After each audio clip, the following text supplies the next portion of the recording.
রোজাদার যখন রোজা রাখে তো না খেয়ে থাকার কারণে তার পেটের ভিতর থেকে, পাকস্থলীর ভিতর থেকে এক ধরনের পচা দুর্গন্ধ বের হয়।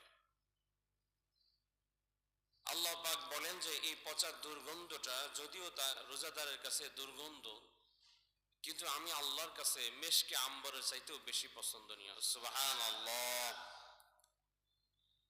রোজাদারের যত ফজিলত আছে এর মধ্যে একটা ফজিলত বলে রোজাদারের মুখের দুর্গন্ধ আল্লাহর কাছে এত প্রিয়। রোজাদারের জন্য আল্লাহ পাক যত মাখলুক তৈরি করেছেন, গর্তের পিপিলিকা থেকে নিয়ে সমুদ্রের মাছ পর্যন্ত রোজাদারের মাগফিরাতের জন্য দোয়া করতে থাকে। সুবহানাল্লাহ। রোজা থাকা অবস্থায় যতক্ষণ সময় সে ব্যয় করে, যতক্ষণ সময় সে রোজা অবস্থায় থাকে, তো তার আমল নামায় নেক উঠতেই থাকে, নেক উঠতেই থাকে। এই রোজা থাকা অবস্থায়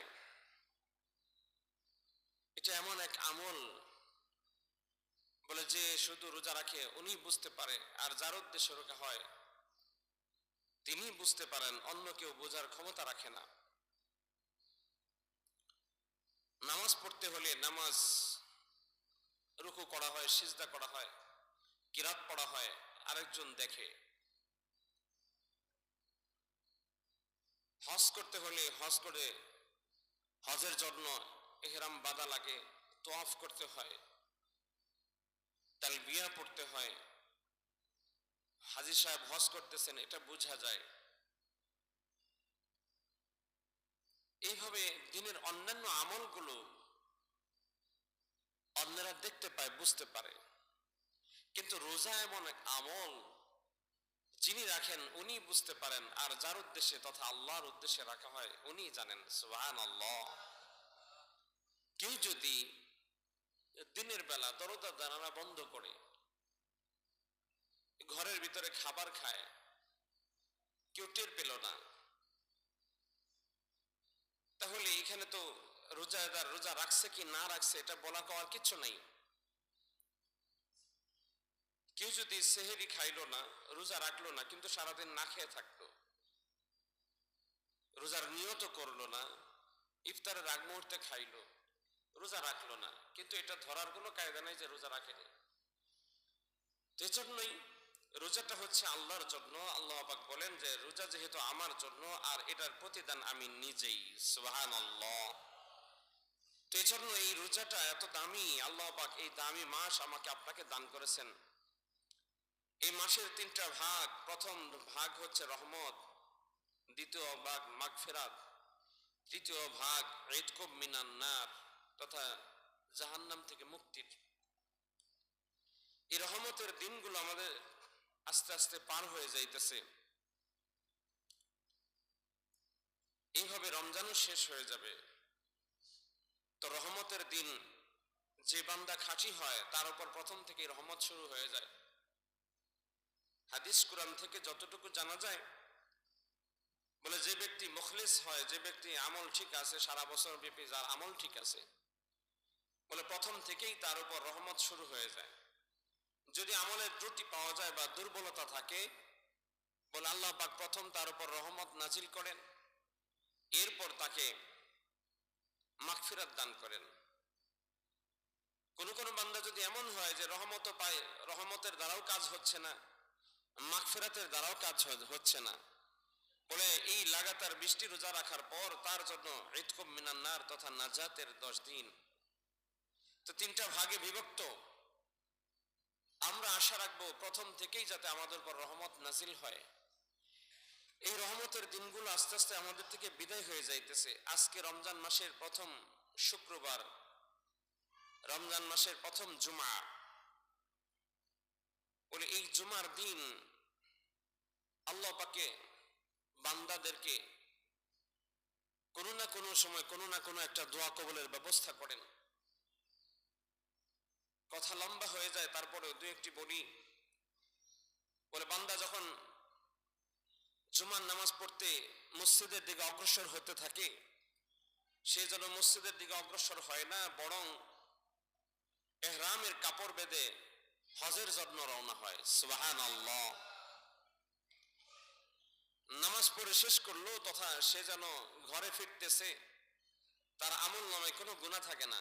ওয়ালাদাতহু উম্মুহু, মাত্রই যেন তার মা তাকে প্রসব করলো, মা প্রসব করলে সন্তান দুনিয়াতে আসার সাথে সাথে যেমন কোনো গুনাহ থাকে না, বান্দা যখন নামাজ শেষ করে ইখলাসের সাথে আল্লাহকে সিজদা দিয়ে ঘরে ফিরে, তারও আমল নামায় কোনো গুনাহ থাকে না। সুবহানাল্লাহ। তো এইভাবে দোয়া কবুলের কিছু বিশেষ মুহূর্ত বলে, খুতবা চলাকালীন সময় দোয়া কবুল হয়। খতিব সাহেব যিনি হন, উনি যদি দুই খুতবার মাঝখানে বসেন আর ওই সময় যদি কেউ মনে মনে আল্লাহর কাছে দোয়া করে, তো সেই দোয়া আল্লাহ কবুল করেন। খুতবা শেষ হলে সেখানেও দোয়া কবুল হয়। এইভাবে যখন একামত চলতে থাকে তখনও যদি কেউ দোয়া করে সেটাও কবুল হয়, নামাজ শেষ করে দোয়া করে সেটাও কবুল হয়। বলে এইভাবে অনেকগুলো মতামতে আসছে। আমরা বলবো যে এই মতগুলো তো আছে জুমার জন্য, এর সাথে আরো কিছু মত পাওয়া যাবে। সেটা হচ্ছে আজকে যেহেতু জুমার দিন এক, দ্বিতীয় হচ্ছে রমজানুল মুবারক। বলে রমজানুল মুবারকের ফজিলত সম্পর্কিত যত হাদিস আছে এর মধ্যে একটা হাদিস হলো এমন, বলে যে বান্দা যখন ইফতারকে সামনে রেখে বা ইফতার করার আগ মুহূর্তে দোয়া কবুল করে, তো আল্লাহ পাক এই দোয়ার মাঝখানে কবুল করার দোয়া ও মাঝখানে কবুলের মধ্যে কোন প্রকার পর্দা থাকে না, তথা আল্লাহ পাক কবুল করে নেন। সুবহানাল্লাহ। তাহলে জুমার দিক থেকে আরেকটা ফজিলত হচ্ছে, জুমার দিন আসরের পর থেকে নিয়ে মাগরিবের আগ মুহূর্তে ওই সময়টাও দোয়া কবুলের সময়। তাহলে এই সমস্ত মতামত দিয়ে আমরা বুঝতে পারি আজকে একটা ফজিলতপূর্ণ দিন। আজকে দিনে যাই আমি যদি সৌভাগ্যবান হই, আমি যদি আমার ভাগ্যটা বড় ভালো হয়, আমার নসিব যদি ভালো হয়, আমার যদি আখিরাত কামাই করার ইচ্ছা থাকে, তাহলে এই সময়গুলোতে খেয়াল রেখে দোয়া করব। এই সময়গুলোতে আল্লাহর কাছে দোয়া করে নিজের গুনাহের কথা স্মরণ করে আল্লাহর কাছে মাপ চাবো। তো আল্লাহ রাব্বুল আলামিন রমজান মাস দান করলেন। রমজান মাস দান করেছেন কেন? নিজে আল্লাহ পাক বলতেছেন, কুতিবা আলাইকুমুস সিয়াম কামা কুতিবা আলাল্লাযিনা মিন ক্বাবলিকুম। ও আমার বান্দারা, ইয়া আইয়ুহাল্লাযিনা আমানু, হে ঈমানদারেরা, তোমরা যারা ঈমান আনছো, আখিরাতকে বিশ্বাস করছো, আমি আল্লাহকে বিশ্বাস করছো, কবরকে যারা বিশ্বাস করো, মৃত্যুকে যারা বিশ্বাস করো, ইয়া আইয়ুহাল্লাযিনা আমানু কুতিবা আলাইকুমুস সিয়াম, তোমাদের উপর আমি রোজাকে ফরজ করে দিলাম। সুবহানাল্লাহ বলি। কাদের উপর ফরজ করা হলো? যারা আখিরাতের উপর ঈমান আনছে, আল্লাহকে বিশ্বাস করছে, এর উপর ঈমান আনছে, মরণের উপর বিশ্বাস করে, মরণের পর আবার উঠবে এটার উপর বিশ্বাস করে, মোটামুটি আখিরাত সম্পর্কে যার আইডিয়া আছে, আখিরাত সম্পর্কে যার বিশ্বাস আছে, ঈমান আছে, তার জন্য ফরজ করা হয়েছে। কুতিবা আলাইকুমুস সিয়াম, আল্লাহ পাক বলতেছেন তোমাদের উপর আমি রোজা ফরজ করলাম, মন ঘাবড়ায়ও না, কষ্ট নিও না। কামা কুতিবা আলাল্লাযিনা মিন ক্বাবলিকুম, শুধু তোমাদের উপর আমি রোজা ফরজ করি নাই, তোমাদের পূর্ববর্তী যত উম্মত ছিল, নবীর উম্মতরা দুনিয়া থেকে চলে গেছে, তাদের উপরও আমি ফরজ করেছিলাম, তাদের উপর রোজা বিধান করেছিলাম। তাদের রোজা ছিল আরো কঠিন, আরো শক্ত, আরো মারাত্মক। বলে ওগুলো বলতে গেলে অনেক সময় লাগবে, তবে এতটুকু বুঝি যে আমাদের জন্য আল্লাহ পাক সহজ করে দিয়েছেন। আর এই সহজটা এমন মারাত্মক সহজ, বলে এতটাই সহজ করে দিয়েছেন, বলে এক মাস রোজা রাখবে, সাথে যদি কেউ 6টা রোজা বাড়ায় রাখতে পারে, সারা বছর ব্যাপী রোজা রাখার সব পেয়ে যাবে। সুবহানাল্লাহ। তো তোমার মন খারাপ করো না, ঘাবড়াইও না। তোমাদের আগের পূর্বপুরুষদের উপরও আমি রোজা ফরজ করেছিলাম। কামা কুতিবা আলাল্লাযিনা মিন ক্বাবলিকুম লাআল্লাকুম তাত্তাকুন, কেন তোমাদের উপর রোজা ফরজ করলাম? এর বিধান হচ্ছে তুমি যাতে মুত্তাকি হতে পারো। লাআল্লাকুম, যেন তুমি হতে পারো মুত্তাকি, পরহেজগার, ক্ষুধাবিরতা তোমার ভিতরে অর্জন করতে পারো, এজন্য আমি তোমাদের রোজা ফরজ করছি। তো এইখান থেকে, এই আয়াত থেকে আমরা যে জিনিসটা বুঝতে পারতেছি সেটা হলো আল্লাহ পাক আমাকে আপনাকে তাকওয়া অর্জন করার জন্য রমজান মাসে রোজা ফরজ করলেন। তাকওয়া শব্দের সহজ অর্থ ক্ষুধাভীতি, ভয়ভীতি, ডরানো, ভয় করা। আল্লাহকে পাককে ভয়, আল্লাহর ডর ভয় ভিতরে ঢুকানো, এটাই হলো তাকওয়া। বলে যে লাআল্লাকুম তাত্তাকুন, যেন তুমি মুত্তাকি হতে পারো, যেন তোমার ভিতরে ভয় ডর ঢুকতে পারে, এজন্য আমি তোমাদের রোজা দিয়েছি। তাহলে রোজার কারণ আমরা এখান থেকে খুঁজে পেলাম। হাদিস শরীফ থেকে আরো কিছু কারণ খুঁজে পাওয়া যায়। বলে আরো কিছু কারণের মধ্যে একটা কারণ এমন পাওয়া যায় যে নবী আলাইহিস সালাম বলেন, রোজা রাখার দ্বারা রোজাদার এটা অনুভব করবে যে আমি না খেয়ে থেকে কিভাবে কষ্ট করতেছি। অনেক আল্লাহ পাকের বান্দা আছে যারা দিনের পর দিন, মাসের পর মাস, বছরের পর বছর ঠিক মতো খাবার পায় না, তারা কি পরিমাণ কষ্টে আছে। আমি এরকম একটা কষ্টের অনুভূতি ভিতরে ঢুকানোর জন্য আল্লাহ পাক এই বিধান করে দিয়েছেন, যাতে ভিতরে ঢুকাইতে পারে। তাহলে মুত্তাকি হওয়ার জন্য রোজা দান করলেন, ক্ষুধা বিরতা ভিতরে ঢুকানোর জন্য রোজা দান করলেন, আর গরিব দুঃখীরা খাবার পায় না তাদের সাথে একটু অনুশোচনা ভিতরে আনতে পারি সেজন্য এটা দান করলেন। এই সমস্ত কারণে আল্লাহ পাক রোজা দান করেছেন। কিন্তু আমাদের ফায়দা কি? আমাদের অনেকগুলো ফায়দা, অনেক ফায়দা।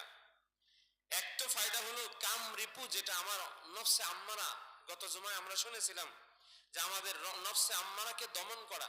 বলে এই নফসে আম্মারাকে দমন করা যায়, সুবহানাল্লাহ বলি। নফসে আম্মারার কারণেই মানুষ জাহান্নামী হয়, নফসে আম্মারার কারণেই মানুষ বিপদে চলে, নফসে আম্মারার কারণেই মানুষ খুন খারাপি করে, নফসে আম্মারার কারণেই মানুষ দাঙ্গা হাঙ্গামা করে। মানে নফসে আম্মারার তাড়নাই বর্বরতার যুগে বর্বরতা ছিল, নফসে আম্মারার কারণেই একজন আরেকজনকে খুন করে ফেলতো।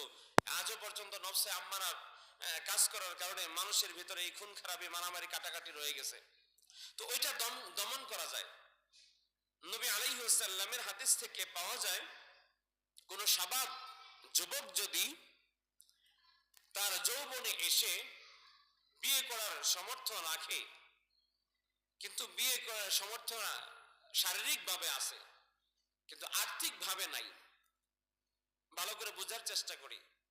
শারীরিক ভাবে বিয়ে করার সামর্থ্য রাখে, সংসার করার সামর্থ্য রাখে, কিন্তু আর্থিক ভাবে তার পয়সা না থাকার কারণে সে সাহস পায় না। বলে নবী আলাইহিস সালাম তাকে বলে দিয়েছেন, তোমার অন্য কোনো দিকে চিন্তার দরকার নাই, তুমি রোজা রাখো। সুবহানাল্লাহ বলি। তুমি রোজা রাখো। বলে রোজা রাখার মাধ্যমে তোমার এই মানসিক ভাবে যে তুমি তৈরি আছো সেটা তোমার দমন হবে। যখন তোমার সামর্থ্য হবে তো তখন তুমি বিয়ে করবে। তো এখান থেকে বোঝা যায় মানুষের ভিতরে কিছু চাহিদা থাকে, এই চাহিদাগুলো নিয়ন্ত্রণ করার জন্য রোজা। আত্মাকে, নফসে আম্মারাকে দমন করার জন্য রোজা। আরো কিছু চাহিদা থাকে সেটাকে দমন করার জন্য রোজা। গরিব অসহায় খাবার পায় না, তার একটা অনুভূতি ভিতরে ঢোকার জন্য রোজা। আল্লাহর সাথে সম্পর্ক করার জন্য রোজা। আর আল্লাহ নবী সাল্লাল্লাহু আলাইহি ওয়াসাল্লাম হাদিসের মধ্যে আরো বলেন, বলে রোজা হচ্ছে ওই ব্যক্তির জন্য যে বিনা হিসাবে জান্নাতে যাইতে চায়। সুবহানাল্লাহ বলি। রায়্যান নামের এক জান্নাতের দরজা আছে, ওই দরজায় অপেক্ষমান ফেরেশতারা অপেক্ষায় আছে, রোজাদার কখন আসবে শুধু তার জন্যই উন্মোচন করা হবে, তার জন্যই ভিতরে প্রবেশের অনুমতি থাকবে, অন্য কারোর জন্য অনুমতি থাকবে না। সুবহানাল্লাহ বলি। তাহলে এই সব কিছু থেকে একটা জিনিস আমরা বের করে আনতে পারি, বলে রোজা এগুলো আমাদের জন্য উপকারী, আমার জন্য লাভ, আমার জন্য অনেক উপকার। কিন্তু নবী আলাইহিস সালাম হাদিসের মধ্যে ইরশাদ করতেছেন, আসিয়ামু জুন্নাতুন মা লাম ইয়াখরুকুহা। রোজাটা হচ্ছে ডাল স্বরূপ। আসিয়ামু জুন্নাতুন, রোজাটা হচ্ছে ডাল স্বরূপ। বলে মুহাদ্দিসিন একরাম ব্যাখ্যায় লেখেন, আল্লাহ নবী সাল্লাল্লাহু আলাইহি ওয়াসাল্লাম ডাল বলতে কি, ডাল কেন ডাল বুঝাইছেন? বলে ডাল বলতে বুঝাইছেন মানুষ বিপদ আপদ থেকে, শত্রুর কবল থেকে আত্মরক্ষার জন্য যেই ধরনের অস্ত্র ব্যবহার করে থাকে ওইটার নামই হলো ডাল। বলে রোজা হচ্ছে জাহান্নাম থেকে বাঁচার জন্য ডাল স্বরূপ। সুবহানাল্লাহ বলি। রোজা কিসের থেকে বাঁচার জন্য ডাল স্বরূপ? জোরে বলি কিসের থেকে? জাহান্নাম থেকে বাঁচার জন্য ডাল স্বরূপ। বলে জাহান্নাম থেকে বাঁচবে রোজার মাধ্যমে। মালাম ইয়াখরুকুহা, যে ব্যক্তি এটাকে ছিঁড়বে না, ফাড়বে না। সাহাবা আজমাইন প্রশ্ন করলেন, আবু উবাইদা রাদিয়াল্লাহু তাআলা আনহু থেকে হাদিসটি বর্ণিত, সাহাবা আজমাইন প্রশ্ন করলেন, ইয়া রাসূলুল্লাহ, ডাল আবার কিভাবে ছিঁড়ে ফাড়ে? বলে ছিঁড়ে ফাড়ে হচ্ছে রোজাটা নষ্ট করে ফেলে। রোজা না খেয়ে থাকলেই শুধু পুরোপুরি রোজা হয় না, এটার কতগুলো আদব আছে, কতগুলো বিষয় আছে, সেই বিষয়ের প্রতি খেয়াল রেখে পরিপূর্ণ রোজার যে ব্যক্তি রাখলো, তাহলে পুরা তার ডাল হলো এটা জাহান্নাম থেকে বাঁচার জন্য, তার আত্মরক্ষার জন্য যথেষ্ট হবে। যদি এর মধ্যে ত্রুটি থাকে তাহলে জাহান্নামের আগুন থেকে বাঁচতে পারবে না। উদাহরণ দিয়ে বলতে গেলে সময় লাগবে, তবু ছোট্ট করে একটু বলি। পাশের কোনো রাষ্ট্র বা পাশের কোনো এলাকা থেকে এই এলাকার উপর আক্রমণের জন্য আসতেছে, তখন সবাই বলবে যে কে কোথায় আসো, কিভাবে আসো, যা তোমার ঘরে আছে তা নিয়ে বের হয়ে আসো, আর কিভাবে আত্মরক্ষা করা যায় সেটাও নিয়ে বের হও। যার যেটা আছে সেটা নিয়ে বের হবে, আর সেটা দিয়ে আত্মরক্ষার চেষ্টা করবে। শত্রুপক্ষের আক্রমণ থেকে বাঁচার জন্য নিজেকে চেষ্টা করবে কিভাবে বাঁচা যায়। অপরপক্ষকে আঘাত করবে এটা তো অনেক দূরের বিষয়, আগে আঘাত প্রতিহত করতে হবে। বলে এই জাহান্নাম থেকে বাঁচার জন্য, জাহান্নামের আগুনকে প্রতিহত করার জন্য আমার ডালটা অত্যন্ত জরুরি। শত্রুর কবল থেকে নিজেকে আত্মরক্ষা করার জন্য যেমন ডাল জরুরি, ওইরকম জাহান্নামের আগুন থেকে বাঁচার জন্য রোজাটা এরকম জরুরি। বলে আমি যখন শত্রুর কবল থেকে, শত্রুর আক্রমণ থেকে ডাল দিয়ে আত্মরক্ষা করব, ডালটা যেমন নিখুঁত হওয়া চাই, কোনো প্রকার ত্রুটি থাকা যাবে না। জাহান্নামের আগুন থেকে বাঁচার জন্য রোজাটা এরকম ত্রুটিযুক্ত থাকা যাবে না, একদম নিখাত, একদম পিওর, একদম খাঁটি, সুন্দর, পরিষ্কার একটা রোজা থাকা যায়। এই রোজার মাধ্যমে আমি আত্মরক্ষা করব। সুবহানাল্লাহ বলি। তো এই আমার রোজা যাতে পিওর হয়, আমার রোজা যাতে সুন্দর হয়, আমার রোজাটা যাতে একদম জাহান্নাম থেকে বাঁচার জন্য পূর্ণাঙ্গ একটা ডাল হয়, সেজন্য মুহাদ্দিসিন ইকরাম কতগুলো আদবের কথা বলেছেন। এই আদবগুলো রক্ষা করলেই তাহলে আমি পূর্ণাঙ্গ ডাল রোজাটাকে পাবো, জাহান্নাম থেকে বাঁচতে পারবো। ওই আদবগুলো কি একটু একটু করে আমরা শুনবো ইনশাআল্লাহ। এই আদবগুলো আমরা কানে নেওয়ার চেষ্টা করব, ভিতরে নেওয়ার চেষ্টা করব। রোজা থাকে ঠিকই, নবী আলাইহিস সালাম হাদিসের মধ্যে ইরশাদ করেন, অনেক রোজাদার এমন আছে, ভালো করে খেয়াল করে শোনার চেষ্টা করি, অনেক রোজাদার এমন আছে যারা রোজা রাখার, না খেয়ে থাকার কষ্টটাই পায়। অনেক রাত্রি জাগরণকারী আছে যারা রাত্রি জাগরণ করে তার নির্ঘুম থাকার কষ্টটাই শুধু পায়, এই কষ্ট ছাড়া দ্বিতীয় কিছু পায় না। রোজা রাখলে না খেয়ে থাকা এটা কষ্ট, বলে এই কষ্টের কারণে অনেক ফায়দা পাওয়ার কথা ছিল কিন্তু সেটা পায় না।